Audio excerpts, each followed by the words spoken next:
Welcome back to my channel brainly math by Priyanka. आज का मेरा टॉपिक है गाइस पाइथागोरस थ्योरम। तो पाइथागोरस थ्योरम किस चीज के रिलेटेड होती है? वो ट्राइंगल से रिलेटेड होती है। ठीक है, पाइथागोरस थ्योरम बेसिकली किस ट्राइंगल के लिए बनी हुई है, इसकी क्या क्या टर्म्स होती हैं, आज इसका पूरा बेसिक मैं इसमें पढ़ाऊंगी। ठीक है गाइस, तो वीडियो लास्ट तक देखें सो दैट आपके कोई भी कंसेप्ट स्किप ना हो। ठीक है, पाइथागोरस थ्योरम बेसिकली बनी थी राइट एंगल जो ट्राइंगल होती हैं, यानी कि जिसका एक एंगल 90 डिग्री होता है, उसके लिए बेसिकली इस थ्योरम को दिया गया था। ठीक है, तो पाइथागोरस थ्योरम की क्या क्या टर्म्स होती हैं? इसमें 3 टर्म्स होते हैं बेसिकली। ठीक है, किस तरीके के ट्राइंगल के लिए बनी थी ये थ्योरम? राइट एंगल ट्राइंगल के लिए। तो गाइस राइट एंगल ट्राइंगल किस तरीके से बनता है? इस तरीके से। ठीक है, ध्यान से देखिएगा, जिसका एक एंगल 90 डिग्री हो, और इसको बोलेंगे हम, ये बन गया ट्राइंगल। ठीक है गाइस, तो ट्राइंगल कैसे कंस्ट्रक्ट करते हैं वो मैं अपनी प्रीवियस वीडियो में पढ़ा चुकी हूँ। ठीक है, ऊपर लिंक शेयर कर देती हूँ सो दैट आपको, अगर वो आपने वीडियो ना देखी हो तो वो वीडियो आप देख सकते हैं, तो आपका कंसेप्ट पूरा क्लियर हो जाएगा। ठीक है, तो पाइथागोरस थ्योरम किसके लिए बनी थी? राइट एंगल ट्राइंगल के लिए बनी हुई थी। ठीक है, राइट एंगल ट्राइंगल यानी कि एक एंगल जिसका 90 डिग्री हो। अब गाइस इसमें 3 तरह की टर्म्स होती हैं। कौन सी? Hypotenuse, base and perpendicular. ठीक है, हाइपोटेनियस, बेस एंड परपेंडिकुलर। ठीक है, तो जो भी ये जो एंगल बना हुआ है राइट एंगल, इसके जो बिल्कुल सामने आती है अपोजिट जो भी साइड आती है, ये होती है हाइपोटेनियस। ठीक है गाइस, ये साइड क्या कहलाई जाती है? हाइपोटेनियस बोलते हैं इसको हम। ठीक है, और इसको बोलेंगे बेस यानी कि आधार। इसको क्या बोलेंगे? बेस। आधार है यानी कि ट्राइंगल इसके ऊपर पूरा बना हुआ है, और जो इसके साथ में जो इससे जुड़ी हुई होती है जो भी साइड, उसको हम बोलते हैं गाइस परपेंडिकुलर।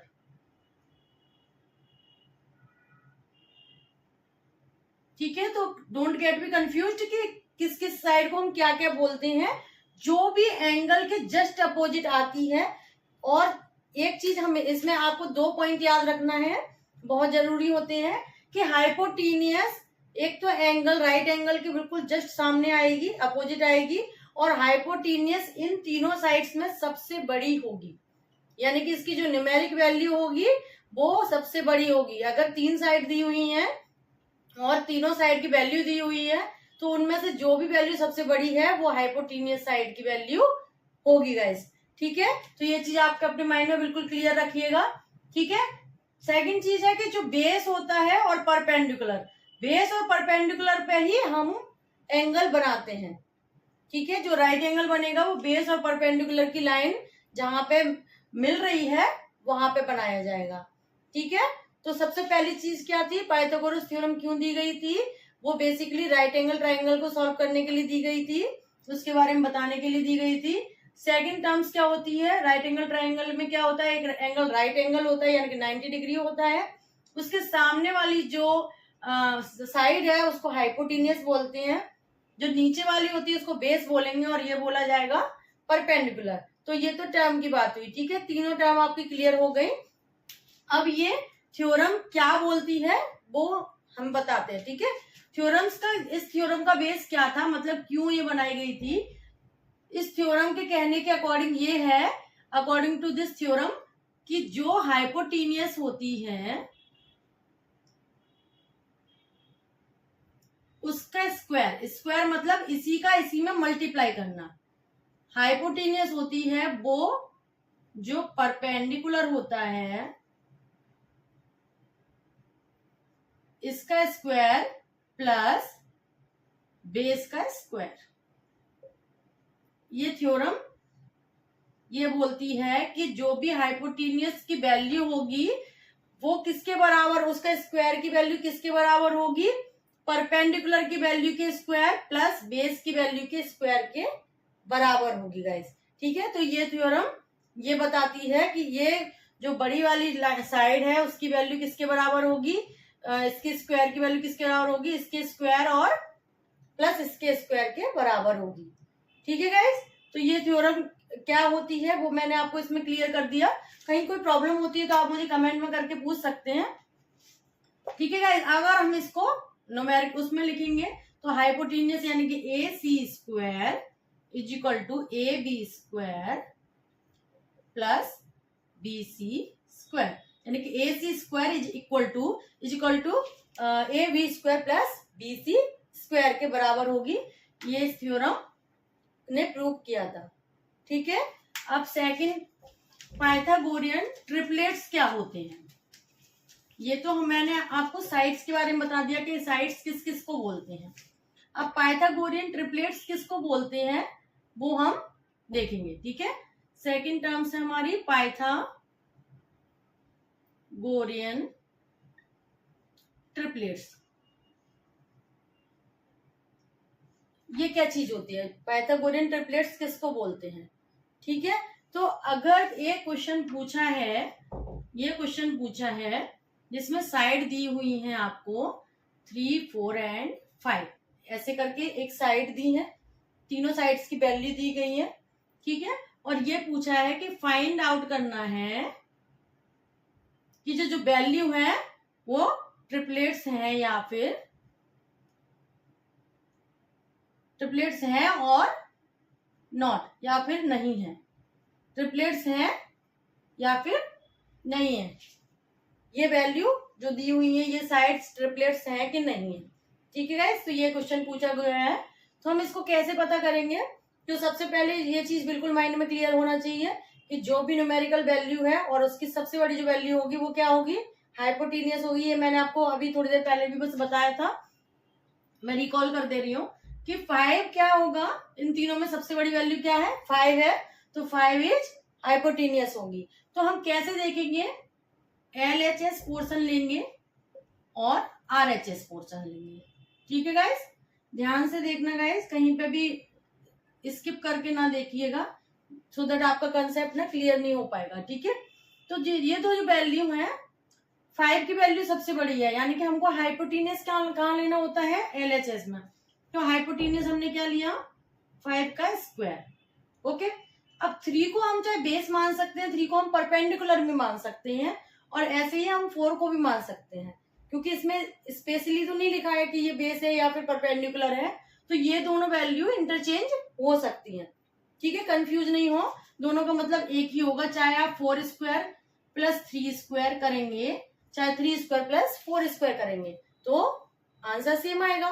ठीक है, अब हमको क्या करना है, 5 का स्क्वायर का मीन्स होता है 5 मल्टीप्लाई बाय 5, यानी कि उसी नंबर का उसी नंबर से मल्टीप्लाई करना 2 टाइम्स। ठीक है, ऐसे ही 4 into 4 plus 3 into 3। Okay guys, तो 5 इंटू 5 क्या हुआ, 25 हुआ, 4 इंटू 4 हुआ 16 और ये हुआ 9, तो 25 और ये भी 25 हुआ। तो दैट मीन्स ये हुआ कि अगर LHS और RHS बराबर हो रही हैं तो उसका मतलब ये है कि जो 3, 4, 5 है वो पाइथागोरियन ट्रिपलेट्स हैं। ओके, अगर ऐसा होता कि यहाँ पे 26 आता और यहाँ आंसर 25 आता तो दैट मीन्स ये ट्रिपलेट्स नहीं है। ठीक है, तो एक तो इस तरीके से क्वेश्चन बन सकता है कि ट्रिपलेट्स और कौन से ट्रिपलेट्स हैं और कौन से नहीं है।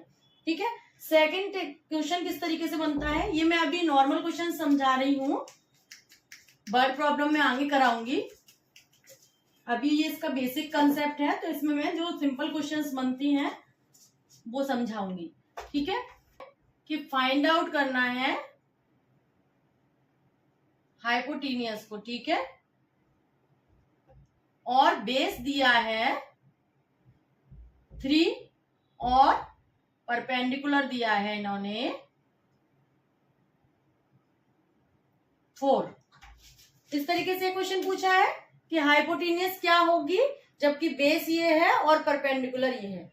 ओके, तो हम क्या करेंगे, यहां पे हम पहले लिखेंगे वी नो दैट कि hypotenuse square is equal to base square plus perpendicular square. ठीक है, अकॉर्डिंग टू क्या, पाइथागोरस थ्योरम से। ठीक है, हाइपोटेनियस हमें पता नहीं है तो हम इसकी जगह पे कुछ भी लिख सकते हैं, एक्स मान के चल लीजिए। ठीक है, बेस का स्क्वायर क्या है, 3 स्क्वायर प्लस 4 स्क्वायर, तो x square is equal to 3, 9 plus 16, x equal to 25। अब देखिए यहाँ एक्स स्क्वायर है और हमको एक्स की वैल्यू पता करनी है, तो आपको यहां तक आंसर नहीं लिखना है, आपका आंसर गलत हो जाएगा। ठीक है, तो ये चीज ध्यान में रखिएगा कि हमें कहां तक आंसर करना है, हमें पूरा क्लियर करना है, क्योंकि ये एक्स स्क्वायर आ रहा है, हमको इसकी वैल्यू एक्स स्क्वायर की ना चाहे हमें एक्स की वैल्यू चाहिए।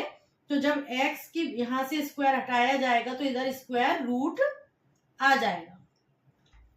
स्क्वायर रूट जब हम यहां से स्क्वायर हटाएंगे, ये स्क्वायर हटा के यहां से हटके ये स्क्वायर रूट बन जाता है, यानी कि दूसरी वाली वैल्यू पे स्क्वायर रूट ऐसे करके बन जाएगा। स्क्वायर रूट का मतलब क्या होता है कि जो वैल्यू लिखी है उसकी जस्ट अपोजिट जस्ट हाफ वाली वैल्यू चाहिए। जैसे 5 इंटू 5 इज इक्वल टू 5 का स्क्वायर करा 25 जब आया, ऐसे ही 25 का स्क्वायर रूट क्या आएगा, 5 आएगा।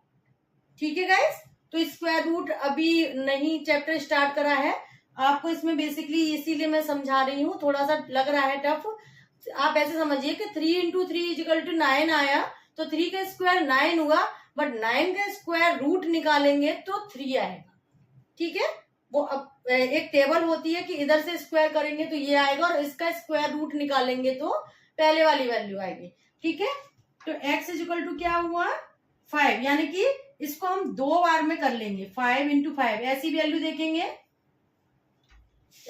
देखेंगे कि ये डबल आ जाए और सेम वैल्यू हो। ठीक है, तो सेम वैल्यू 5 इंटू 5 हुई, तो इनमें से एक वैल्यू हम यहाँ पे नोट डाउन कर लेते हैं, तो दैट मीन्स हमारी हाइपोटेन्यूज क्या आ गई, 5 आ गई। ठीक है, सेम पैटर्न कब रहेगा कि फाइंड आउट द हमको हाइपोटेन्यूज दी हुई है, बेस पूछा है या परपेंडिकुलर पूछा है, तो भी हम इसी तरीके से प्रोसेस से उसका आंसर निकाल सकते हैं। बस हमारा क्या डिफरेंस रहेगा कि हाइपोटेन्यूज हमको यहाँ दी हुई होगी तो बेस हम यहाँ लिखेंगे, परपेंडिकुलर अगर पूछा है तो हम क्या करेंगे, परपेंडिकुलर वाली वैल्यू यहाँ आ जाएगी और हाइपोटेन्यूज की वैल्यू यहाँ लिखे, यहाँ बेस जब RHS से LHS में जाएगा तो माइनस आ जाएगा, यानी कि हाइपोटेन्यूज स्क्वायर। ठीक है, मैं उसका फॉर्मूला आपको समझा दे रही हूँ, इतना आपको समझ में आ गया। जब दूसरी तरीके का क्वेश्चन करा जाएगा जिसमें हाइपोटेन्यूज ना पूछ के बेस या परपेंडिकुलर पूछा हो, तो उसका फॉर्मूला ये बन जाएगा कि परपेंडिकुलर का स्क्वायर तो हाइपोटेन्यूज का स्क्वायर और minus base square. Okay guys, same pattern base square के लिए भी यही रहेगा कि बेस किस तरीके से निकालना है। ठीक है, तो जो स्क्वायर की वैल्यू होती है उसके जस्ट अपोजिट स्क्वायर रूट की वैल्यू निकलती है। सब एक बार मैं और क्लियर कर, जैसे 2 इंटू 2 इज इक्वल टू 4, तो ये 2 का स्क्वायर है 4, बट 4 का अगर हम स्क्वायर रूट निकालेंगे तो ये 2 आएगा। ओके गाइस, तो होप सो आपको ये चीज क्लियर हुई होगी, और जो भी मैं आज कंसेप्ट लेके आई थी पाइथागोरस थ्योरम के थ्रू, जो आपको क्लियर हो गए होंगे। इसकी जो भी प्रॉब्लम्स हैं, जो क्वेश्चंस कंपटीशन में ज्यादातर आते हैं, वो मैं अपनी नेक्स्ट वीडियो में लेके आऊंगी। नोटिफिकेशन आप जरूर ऑन कर लें, चैनल पे न्यू हो तो सब्सक्राइब जरूर कर लें, सो दैट जब भी मैं न्यू वीडियो लेके आऊंगी, अपकमिंग वीडियो होगी मेरी, तो आपको उसका नोटिफिकेशन मिल जाएगा। आप मुझे फेसबुक और इंस्टा पे फॉलो भी कर सकते हैं, लिंक मैंने बायो में दे रखी है। वीडियो अच्छी लगती है तो लाइक और शेयर करना ना भूलें, और अगर चैनल पे न्यू हो तो सब्सक्राइब कर दीजिए। मिलते हैं नेक्स्ट वीडियो में, तब तक के लिए बाय बाय।